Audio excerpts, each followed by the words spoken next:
میٹھا پانی. پھر آپ لوگوں نے یہاں سے رخصت ہونا ہے.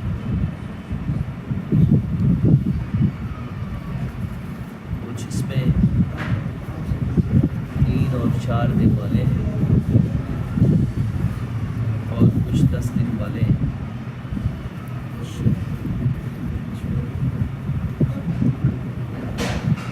10 دن والوں نے چاہیے تو یہ تھا میرے کہے بغیر اپنے عمل کرتے، نماز کی پابندی کرتے، تراویح کی پابندی کرتے، تہجد نوافل کی پابندی کرتے، قرآن کی تلاوت کی پابندی کرتے.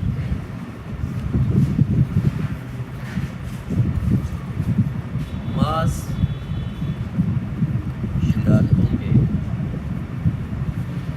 ماس ایک دوسرے کو چھیڑخانی کے، میں تو سمجھ رہا ہوں کچھ نہیں حاصل سوائے 2-4.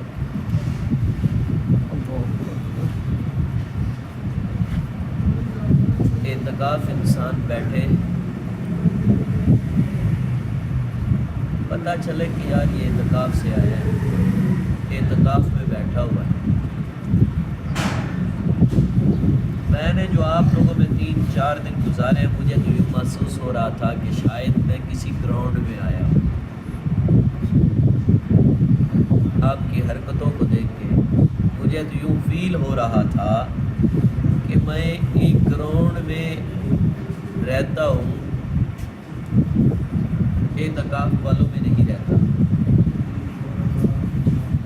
وجہ ایسی تھی، باتیں ایسی تھی، حرکتیں ایسی تھیں. میں نے جو فیل کیا وہ آپ کے سامنے رکھ دیا. بہرحال جو ہونا تھا وہ ہو گیا، وقت جو آیا تھا وہ گزر گیا. اب تھوڑا سا وقت ہے، اس کے اندر آپ نے توبہ استغفار کرنی ہے کثرت کے ساتھ.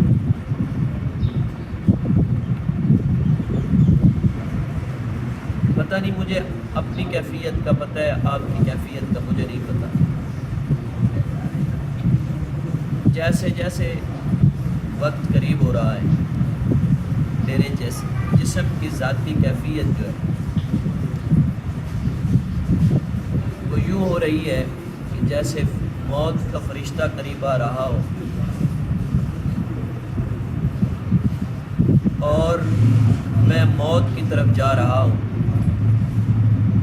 1 گھنٹے کے بعد فرشتے نے آنا ہے اور میری روح کو قبض کر لینا، اور میرے پلے کچھ نہیں.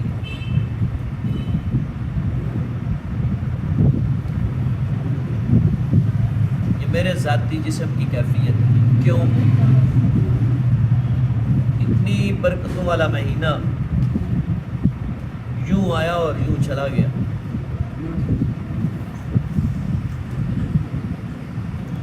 اس کے اندر ہم نے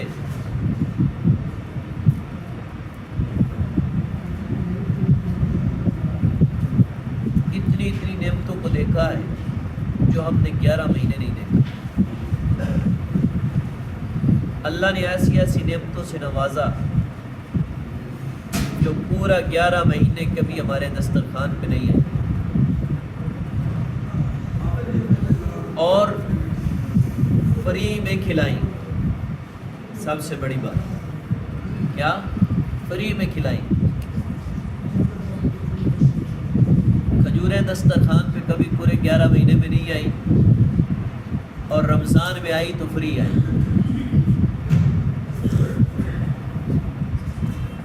سیب فری میں آئے، تربوز فری میں آئے. ابھی جب رمضان سے کل کے دن رمضان سے باہر نکلیں گے، ہر چیز جب آپ کو خریدنی پڑے گی پھر آپ کو سمجھ آئے گی. جو چیز پہنچ میں ہوئے گی وہ خریدیں گے، جو چیز پہنچ میں نہیں ہوگی وہ نہیں خریدیں گے.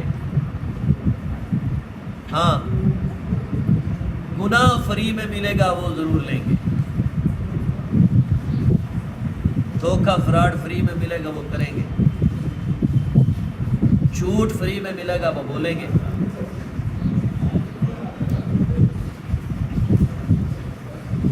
اب رمضان کا مہینہ تھا، اگر کوئی کوشش بھی کرتا کہ یار جھوٹ بولوں تو فوراً اس کے دماغ میں بات آتی نہیں یار روزہ رکھا ہوا ہے، رمضان کا مہینہ ہے، بچ جاتے۔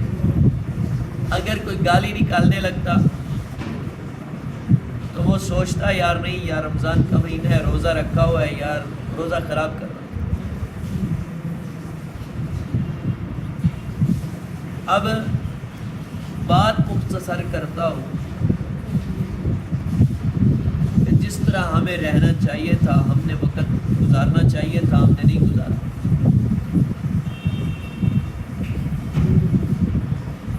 اور مجھ سے، میری زبان سے کسی کو تکلیف پہنچی ہو، میری زبان سے کسی کو تکلیف پہنچی ہو، اللہ کی رضا کے لیے مجھے معاف کر دیجیے۔ اصول تو یہ تھا کہ مجھے جس نے انہیں تکلیف دی، حقیقت یہ ہے کہ میں ان کو معاف نہ کرتا، لیکن ان کو میں اللہ کی رضا کے لیے معاف کرتا ہوں، اللہ کے سپرد کرتا ہوں معاملے کو۔ انسان ہے، انسان سے غلطیاں ہوتی ہیں، میں معاف اس لیے کر رہا ہوں، میں اگر نہیں معاف کروں گا آپ کا مستقبل تباہ ہو جائے گا۔ آپ چاہے اللہ سے معافی مانگے نہ مانگے وہ آپ کی مرضی ہے، میں نہیں چاہتا کہ میری وجہ سے میرے بچوں کا مستقبل تباہ ہو، مگر نہ دل نہیں تھا، میں نے سوچا چھوڑے یار اللہ کی رضا کے لیے معاف کر دے، مہمان مہینہ ہے، اس میں اللہ نے اتنی مہربانی اور شفقت کی ہے، اس کے مقابلے میں تیری کیا اوقات ہے، میں اللہ کی رضا کے لیے معاف کرتا ہوں، اگر آپ کا دل چاہے تو مجھے معاف کر دینا، نہ چاہے تو بے شک نہ معاف کرنا۔ آپ اگر مجھ سے بدلہ لینا چاہیں تو قیامت والے دن، دنیا میں لینا چاہیں تو لے سکتے ہیں، اور آخرت میں لینا چاہیں تو آپ کی مرضی۔ اس کی وجہ کیا ہے؟ حضرت عمر رضی اللہ تعالیٰ عنہ غصے میں تھے، ایک شخص پہ غصہ آیا اور اس کو درہ مار دیا، تھوڑی دیر کے بعد خیال آیا اور اس کو بلوایا جس کو مارا تھا، کہا تو بھی مجھے مار لے، یہ لے درہ۔ اس شخص نے کہا امیر المومنین میں نے آپ کو اللہ کی رضا کے لیے معاف کیا۔ اور ایک صحابی تھے، ان کا معاملہ حضور اکرم صلی اللہ علیہ وسلم کی ذات گرامی کے ساتھ بنا۔ حضور اکرم صلی اللہ علیہ وسلم کو خیال آیا کہ میں اس کو بدلہ دوں، اس کو بلایا، اس کی کمر ننگی تھی جب آپ علیہ السلام نے اس کو مارا تھا، اللہ کمی پیشی معاف فرمائے۔ تو حضور اکرم صلی اللہ علیہ وسلم نے اس کو بلایا اور کہا اپنا بدلہ لے لو، آپ نے بدلہ لینا ہے لے لو، کہا میں نے لینا ہے بدلہ۔ آپ نے یوں پیچھے سے قمیض اٹھائی، آپ نے فرمایا کہ آپ بدلہ لے لو مجھ سے، چونکہ حضور نبی کریم صلی اللہ علیہ وسلم کی مہر نبوت جو ہے وہ دونوں کندھوں کے درمیان میں تھی، بیک سائڈ پہ دونوں کندھوں کے درمیان میں تھی۔ جیسے ہی حضور اکرم صلی اللہ علیہ وسلم نے کمر سے قمیض اٹھائی اور اس صحابی نے مہر نبوت کو چوم لیا، سبحان اللہ۔ اور جب چوما حضور اکرم صلی اللہ علیہ وسلم نے فرمایا آپ نے تو بدلہ لینا تھا. کہا یا رسول اللہ میں نے بدلہ نہیں لینا تھا, میری خواہش تھی کہ آپ قمیض کب اٹھائیں اور کسی بہانے سے اٹھائیں اور میں آپ کی مہر نبوت کو چوم لوں. میری یہ خواہش تھی, میں نے اس لیے کہا تھا کہ میں نے آپ سے بدلہ لینا ہے, تو میرا بدلہ لینا مقصود نہیں تھا, اس مہر نبوت کو چومنا مقصود تھا. میرے بھائی اور دوستوں, میں کس بات کی مولی ہوں, میری کیا اوقات ہے. مقولہ ہے چھ پیتی کا شوروا, ٹھیک ہے, میری کیا اوقات ہے. آپ لوگ قرآن پڑھنے والے ہیں, آپ کے پاؤں کے نیچے فرشتے پر بچھاتے ہیں, میری کیا اوقات ہے آپ کے مقابلے میں. ٹھیک ہے, اب رمضان کے بعد جب گزر جائے گا رمضان اور آپ کی چھٹیاں ختم ہو جائیں گی, تو اپنے ذہن کو تازہ دم کر کے آپ نے قرآن کو یاد کرنے کے لیے, قرآن کو حفظ کرنے کے لیے تشریف لانا ہے. اور ابھی آپ لوگوں نے اللہ سے معافی مانگنی ہے.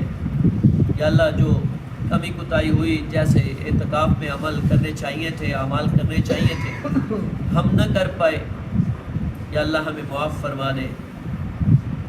آپ نے یہ افطاری سے پہلے یہ عمل کرنا ہے, افطاری کے بعد آپ کو ہوش نہیں رہنی. نماز پڑھنی ہے, آپ کو ہوش نہیں رہنی. ٹھیک ہے, آپ کا بس چلتا ہوتا تو آپ ابھی سے چلے جاتے, آپ کا بس نہیں چل رہا. اس وجہ سے یہ جو کام کہا ہے یہ آپ نے افطاری سے پہلے اللہ سے کرنے ہیں, اللہ سے توبہ استغفار کرنی ہے, اللہ سے معافی مانگنی ہے. ٹھیک ہے, نہیں معافی مانگو گے تو جو اس میں کمی کوتاہیاں رہ جائیں گی وہ آپ کے گلے میں پھندا بن کے لٹکی رہیں گی. مسجد کے آداب کا خیال نہیں کیا, جس طرح حق تھا اعتکاف کرنے کا نہیں کیا, جو اعمال کرنے تھے وہ نہ کر پائے. ٹھیک ہے, یا اللہ آپ ہمیں معاف کر دیجئے گا, ہم آپ سے معافی کے طلبگار ہیں, آپ اپنے محبوب کے صدقے ہمیں معاف کر دیجئے گا. یہ اللہ سے آپ نے معافی مانگنی ہے اور مانگ کر کے یہاں سے نکلنا ہے. اور پھر اس کے بعد مغرب کی نماز کے بعد صلاۃ التوبہ پڑھنی ہے 2 رکعت. کیا صلاۃ التوبہ, چاہے جتنے مرضی یہاں پر آپ کے سر پہ آ کے ہار لے کے کھڑے رہیں, آپ نے ہاروں کو نہیں دیکھنا, آپ نے صلاۃ التوبہ کو دیکھنا ہے. صلاۃ التوبہ اس لیے پڑھنی ہے, یا اللہ جو ابھی تو نہیں پڑھ سکتے نا, مکروہ وقت ہے, نفل نہیں پڑھ سکتے, اگر نہ آپ پڑھ لیتے. صلاۃ التوبہ اس لیے پڑھنی ہے کہ یا اللہ جو ہم سے غلطیاں کوتاہی ہوئی ہمیں معاف فرما. ابھی زبانی کلامی رب سے معافی مانگے اور اس کے بعد صلاۃ التوبہ پڑھ کے اللہ سے دعا کرنی ہے. ٹھیک ہے, وہ آپ کی مرضی ہے اجتماعی کر لینا, آپ کی مرضی ہے انفرادی. جس کو زیادہ جلدی ہو وہ جلدی دعا کر کے اپنی انفرادی کر کے چلا جائے. ہو سکتا ہے مہمان آ کے بیٹھو آپ کے انتظار میں. 100 انسان کے مسائل ہوتے ہیں, ہم خواہ آپ کو روک کے بیٹھے رہیں. کل آپ بیٹھتے تو آپ کی مجبوری تھی, آج آپ کی مجبوری نہیں ہے, آپ آج آزاد ہیں, مرضی کے مالک ہیں, ہم آپ کو نہیں روک سکتے. وگرنہ کل اگر ہوتا معاملہ تو وہ تو حلال کمیٹی نے روکنا تھا, چاند دیکھنے والوں نے روکنا تھا آپ کو, میں تو نہیں روک سکتا. یہ آپ کی مرضی ہوگی. اگر آپ نے اجتماعی دعا کرنی ہوگی تو انتظار کر لینا, اگر انفرادی دعا کر کے نکلنا ہوگا تو آپ کو اجازت ہے میری طرف سے بخوشی. ٹھیک ہے, میری انتظار میں نہ رہنا. اور دوسری بات, جو یہ سٹوڈنٹ ہیں مسجد کی صفائی کر رہی ہیں, وہ دیکھیں آپ, ہمارا کچرا پڑا ہوا, ابھی اور بھی کچرا ہونا ہے. ٹھیک ہے, باتھ روم میں ہمارا کچرا ہے, ٹوٹیوں میں ہمارا کچرا ہے, یہ دیکھیں ہر جگہ پہ کیڑے مکوڑے, یہ ہماری وجہ سے. تو اس کی صفائی کرنی ہے, اللہ کا گھر ہے. اگر آپ خوشی تشریف لائیں گے, عشاء کے بعد صفائی کرنی ہے, ابھی نہیں, مغرب کے بعد نہیں, عشاء کے بعد. اگر آپ میں سے کوئی آنا چاہے تو آ سکتا ہے, نہ آنا چاہے کوئی زور زبردستی نہیں ہے. آپ کو پہلے بھی میرا پتہ ہے, میں کسی کا انتظار نہیں کرتا ہوتا.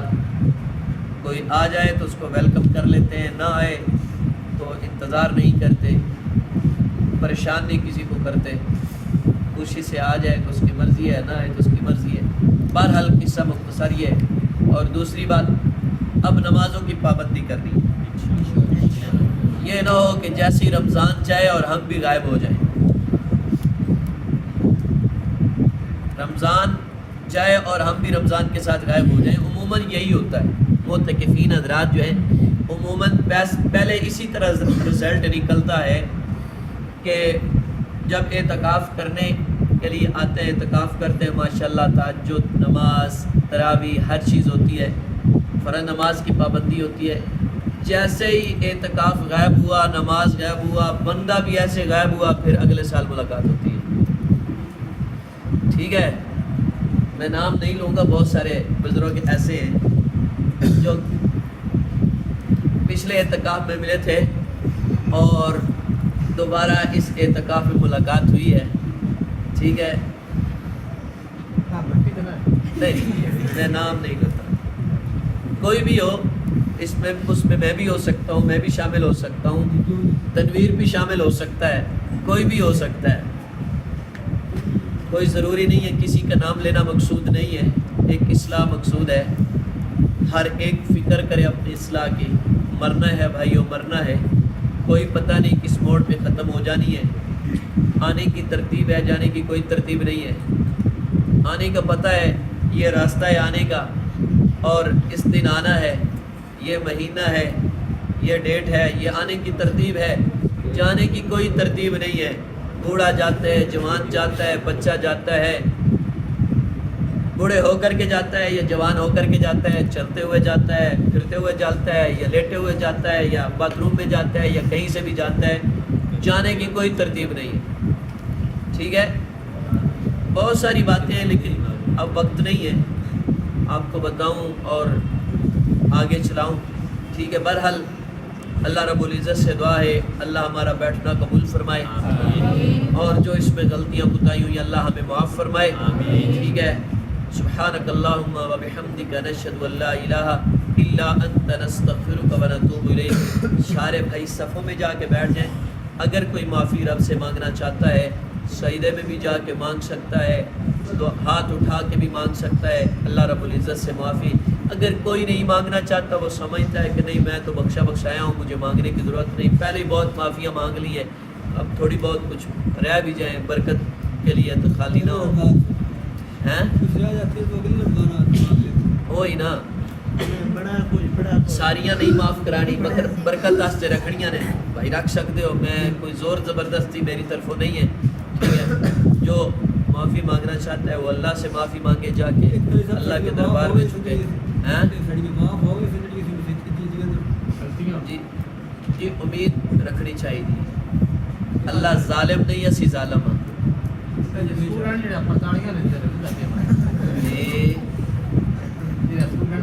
ابھی میں عرض کیتا ہے رب کو لو معافی منگو، اللہ معاف کر دے گا۔ ٹھیک ہے، استاد کو معافی مانگنی چاہیے۔ نہیں میرے نال کوئی ضرورت، میں مانگ لی ہوئی کافی ہو گئی۔ تو تسی اگر میں معاف کر دیتا تو تہاڈی آٹومیٹکلی معافی ہو جانی، تسی میں نہ معاف کیتا تو تہاڈی لٹتی رہنی۔